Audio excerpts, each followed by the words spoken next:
जिल्ह्यात सध्या शिमगोत्सवाच्या रंगात न्हावून निघालं होतं. कोकणात होळी म्हणजे केवळ रंगांची उधळण नसून ती लोककला आणि परंपरेचा एक मोठा सोहळा असतो.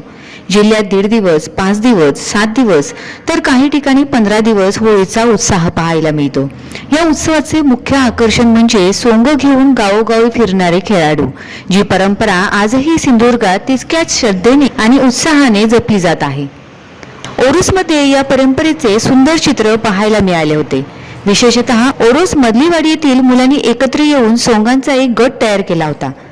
या गटात लहानांपासून वृद्धांपर्यंत सर्वच जण सहभागी झाले होते.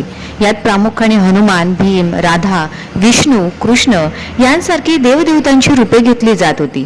तर दुसरीकडे मनोरंजनासाठी राक्षस, भूत, चेटकीन अशी सोंगेही साकारली जात होती. ही सोंगे पाहून जिथे लहान मुलांना भीती वाटते, तिथेच मोठ्या माणसांना या लोककलेचा आनंद घेताना जुन्या आठवणी ताज्या होतात. केवळ सोंग घेऊन फिरणे एवढ्यावरच हा खेळ मर्यादित नसतो, तर त्याला संगीताचीही उत्तम जोड दिली जाते.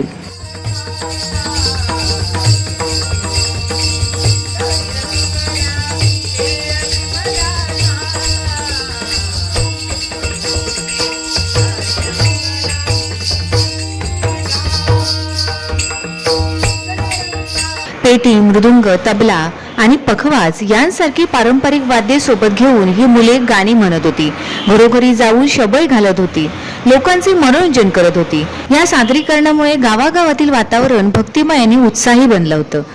आजच्या डिजिटल युगातही कोकणातील ही जुनी परंपरा टिकून आहे, हे विशेष. ओरोस मधलीवाडी येथील ग्रामस्थांनी आणि तरुणांनी ही संस्कृती अनेक वर्षांपासून जतन करून ठेवली आहे. केवळ मनोरंजनासाठी नाही, तर आपल्या पूर्वजांनी दिलेला हा वारसा पुढच्या पिढीपर्यंत पोहोचवण्यासाठी हे प्रयत्न कौतुकास्पद ठरत आहेत. कोकणातला हा शिमगोत्सव केवळ सण नसून तो एक संस्कारिक खेळ आहे, जो एकोपा आणि आनंदाची शिकवण देतो.